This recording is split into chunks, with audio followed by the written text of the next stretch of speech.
नमस्कार मित्रांनो, आपण गळफांद्याचे शेंडे खुडले होते. तर अति पाऊस झाल्यामुळे आता गळफांद्याला कुठलेच फुटवे आले नाही, आपण पाहू शकता. आणि आपल्याला शिफारस केली किंवा आपण वा गळफांद्याचे हे करा, तर अशा प्रकारे गळफांद्याचे आपण हे कट केले होते. त्यानंतर शेंडे कट करा म्हणले, शेंडे हे कट केले. अतिरिक्त पाऊस झाल्यामुळे यावेळेस बघा कापसाला फार काही फुटवे वगैरे फुटले नाही. पण ज्या कापसाला आपण कट केलं नव्हतं त्याला बघू शकता एक जवळपास 15-20 पाते इथं लागलेले दिसतात. याला एकदा युरिया खत मारून टाकले, त्याच्यानंतर एक नॉक्रॉनची फवारणी केली आणि लागली जातं कॅल्शियम मॅग्नेशियम बोरानचं एखादं टॉनिक याला मारायचं आहे. त्याच्यामुळं फुटवे करण्यासाठी किंवा भविष्यात पाणी कसं होईल हे आपल्याला माहीत नसते. त्यामुळे योग्य ते डिसिजन शेतकऱ्यानेच घेतलं पाहिजे आणि हे करायला पाहिजे. याला फवारणी केल्यामुळे बघू शकता हिरवा कापूस झाला आहे. जवळपास 20-25 याला हे लागलेलं आहे. काही किडींचा प्रादुर्भाव असे डाग वगैरे पण होत आहेत. तर आपल्या हिशोबानं आपण शेंडी खुडणी करायला पाहिजे. कधी काय होईल काही सांगता येत नाही. तर उद्या याला आपण एक कीटकनाशकाची फवारणी करणार आहे, जेणेकरून याचं पातेगळ होणार नाही. याच्यासाठी आपण हे करणार आहे.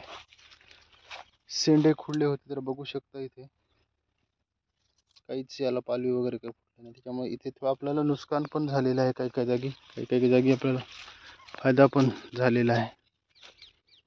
बघू शकता याच्यावर पत्त्याला थोडंसं आता हे बुरशीचा अटॅक असल्यासारखं आहे. याच्यासाठी आपण कुठलं स्प्रे करावं हे मार्गदर्शन घेणं आवश्यक आहे. बऱ्यापैकी सतत एक महिना पाऊस असल्यामुळं हे असं झालेलं आहे.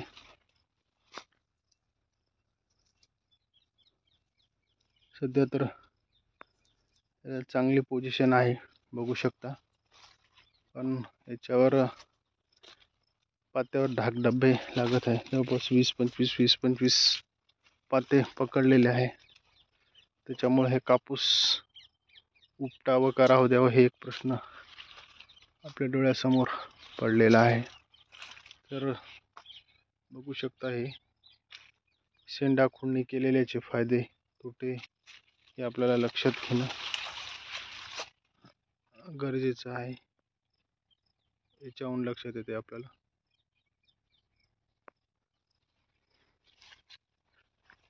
अतिशय मेहनतीने आपण हा कापूस जोपासला होता. फार खर्चही केला नव्हता. 2 वेळेस याला फवारण्या, 2 वेळेस खत असं हे केलं होतं. बघू शकता आता उत्कृष्ट कापूस जमत आहे, हिरवागार होत आहे. फक्त आता याला फळं टिकण्यासाठी वाढण्यासाठी आपल्याला हे करणं गरजेचं आहे. एकदम 20-25 जरी आपल्याला हे लागलं तर चांगलं होऊ शकते. व्हिडिओ हा शेतकऱ्यांसाठीच बनवत असतो आपण, कुठलाही याला प्रमोशन वगैरे काही नसतं. तर शेतकऱ्याचे नक्कीच फायद्यासाठी हा व्हिडिओ असतो. तर शेतकऱ्यांनी नक्कीच चॅनलला सबस्क्राईब केलं नसेल तर सबस्क्राईब करणं गरजेचं आहे. बुरशीचा प्रादुर्भाव होता कामा नये यासाठी आपल्याला चांगली बुरशी मारणं हे आहे चॅलेंजिंग आहे.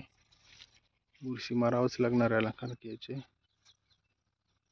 पाते खराब होताना आपल्याला आढळून येत आहे. हे जर पातेगळ झाली तर आपलं नुकसान सुद्धा होऊ शकतो. मार्केटमध्ये खूप टॉनिक वगैरे आहेत. तर याच्यातले निम्मे जरी पाते आपल्याला हे झाले तर एक 4-5 क्विंटल कापूस मिळू शकतो. मित्रांनो, एक विनंती आहे, आपण याला शेअर करा, लाईक करा, कॉमेंट करा आणि भविष्यामध्ये आपल्याला पुढच्या वर्षी शेंडाखोड करायची नाही करायची ते आपण ठरवा. धन्यवाद.